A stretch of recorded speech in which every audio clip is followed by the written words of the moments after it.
आइए दोस्तों, आज देखते हैं महत्वपूर्ण टॉपिक भारत संविधान की अनुसूचियाँ और कुछ देशों से लिए गए स्रोत। भारत संविधान में जितने देशों से स्रोत लिए गए हैं उनके पढ़ेंगे और भारत संविधान की अनुसूचियों को। यहाँ से भी एक क्वेश्चन निश्चित है दोस्तों। चलिए शुरू करते हैं। पहला है, पहली अनुसूची में क्या है? तो भारत राज्य और केंद्र शासित प्रदेशों का वर्णन है। पहली अनुसूची में क्या क्या है? भारत के राज्य और केंद्र शासित प्रदेश। दूसरी अनुसूची में है विभिन्न पदाधिकारियों के वेतन भत्ते हैं। और तीसरी अनुसूची में है शपथ का वर्णन। चौथी अनुसूची में है राज्यसभा के सीटों का आवंटन राज्यों और केंद्र शासित प्रदेशों में। पांचवी अनुसूची में है अनुसूचित जाति जनजातियों के प्रशासन का वर्णन।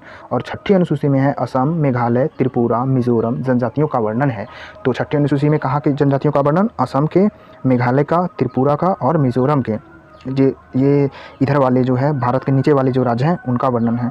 असम है, मेघालय है, त्रिपुरा है और नीचे वाला मिजोरम है, इनका वर्णन है छठी अनुसूची में। सातवीं अनुसूची में है, इसमें सूचियों का वर्णन है। तो इसमें केंद्र राज्यों के बीच शक्तियों का जो बंटवारा है उसी में, जैसे संघ सूची में कितने विषय हो गए? 97 से 100 विषय। और राज्य सूची में घट गए, 66 से 61 विषय हो गए। और समवर्ती सूची में 47 से 52 विषय हो गए। सूचियों का विभाजन कितने अनुच्छेद में है? तो अनुच्छेद 246 में है।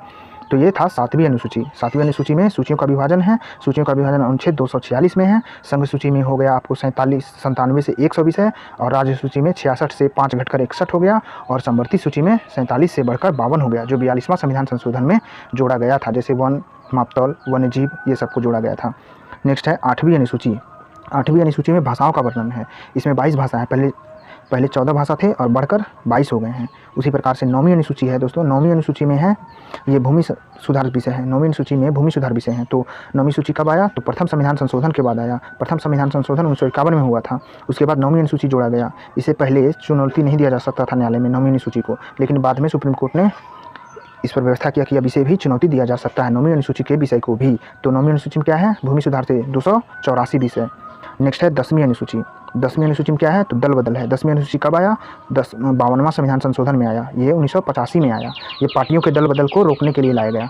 तो 10वीं अनुसूची कईवीं अनुसूची में? 10वीं अनुसूची में क्या है? दल बदल है। अनुच्छेद कितना में है? 52वां संविधान संशोधन में है। और कब आया? तो यह 1985 में आया। फिर है 11वीं अनुसूची। 11वीं अनुसूची क्या है? ये पंचायती राज से संबंधित है। इसमें 29 कार्य रखे गए हैं, कार्य क्षेत्र विषय हैं। ये कब आया? तो 73वां संविधान संशोधन में आया। 11वीं अनुसूची 73वां संविधान संशोधन में जोड़ा गया, जो 1992-93 में हुआ था। 73वां संविधान संशोधन प्रभावी कब हुआ था? 24 अप्रैल 1993 को प्रभावी हुआ। तो पंचायती राज कितना से? 11वीं अनुसूची से 29 कार्य क्षेत्र।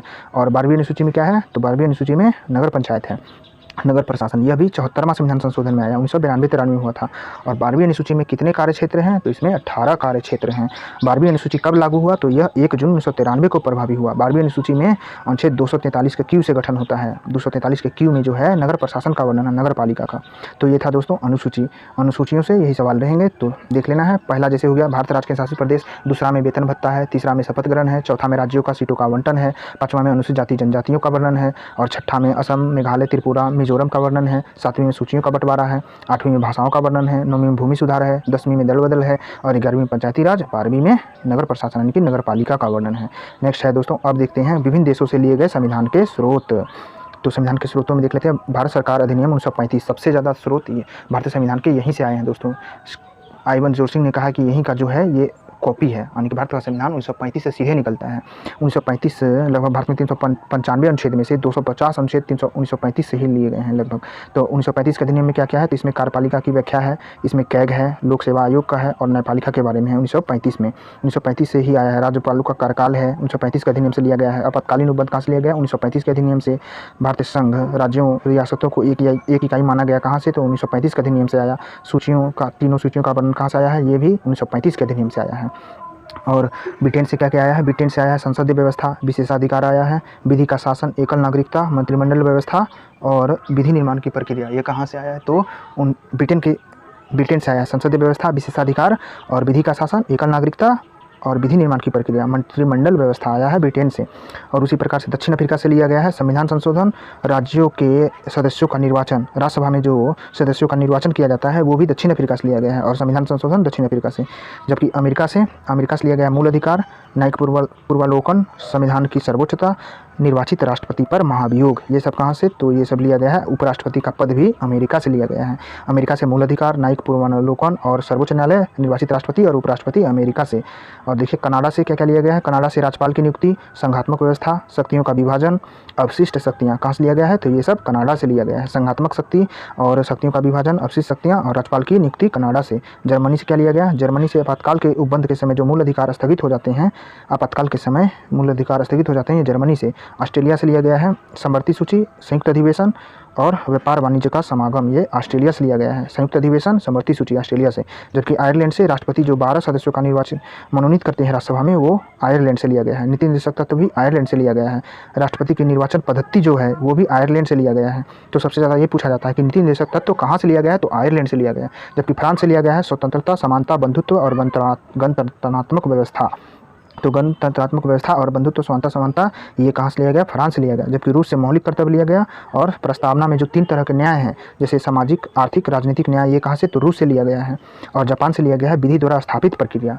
तो जापान से क्या लिया गया है, विधि द्वारा स्थापित प्रक्रिया। जबकि पूछा जाएगा कि विधि द्वारा जो ये स्थापित प्रक्रिया है ये जापान से, लेकिन पूछा जाएगा विधि निर्माण की प्रक्रिया कहाँ से लिया गया है, तो ये ब्रिटेन से लिया गया है। तो ये था संविधान सभा के विभिन्न देशों से लिए गए स्रोत। एक बार फिर से देख लें। जैसे भारत शासन अधिनियम 1935 से राज्यपाल का कार्यकाल, आपातकालीन व्यवस्था, सूचियों का विभाजन, 3 सूचियां हैं, न्यायपालिका है, लोक सेवा आयोग है, भारत राज्यों का रियासत एक संघ है और कैग को लिया गया है। न्यायपालिका की व्यवस्था लिया गया ये 1935 के अधिनियम से। ब्रिटेन से संसदीय विशेषाधिकार, संसदीय व्यवस्था, मंत्रिमंडल व्यवस्था और विधि निर्माण की प्रक्रिया, एकल नागरिकता, ये सब ब्रिटेन से। दक्षिण अफ्रीका से संविधान संशोधन और राज्यसभा के सदस्यों का निर्वाचन। जबकि अमेरिका से मूल अधिकार, उपराष्ट्रपति, राष्ट्रपति, सर्वोच्च न्यायालय, न्यायिक पूर्वावलोकन लिया गया। जबकि कनाडा से राज्यपाल की नियुक्ति, संघात्मक व्यवस्था, शक्तियों का विभाजन, अवशिष्ट शक्तियाँ लिया गया। जबकि जर्मनी से आपातकाल के समय मूल अधिकारों का स्थगन, ये जर्मनी से। ऑस्ट्रेलिया से समवर्ती सूची, संयुक्त अधिवेशन और व्यापार वाणिज्य की समागम। जबकि आयरलैंड से नीति निर्देशक तत्व, राज्यसभा में राष्ट्रपति द्वारा 12 सदस्यों का मनोनयन और राष्ट्रपति के निर्वाचन की पद्धति, ये कहाँ से, तो आयरलैंड से। फ्रांस से स्वतंत्रता, समानता, बंधुत्व, गणतंत्रात्मक व्यवस्था। रूस से मूल कर्तव्य और प्रस्तावना में 3 तरह के जो न्याय हैं, सामाजिक, आर्थिक, राजनीतिक, वो। और विधि द्वारा स्थापित प्रक्रिया जापान से। तो ये थे बहुत इंपॉर्टेंट टॉपिक, इससे क्वेश्चन आएगा ही। धन्यवाद।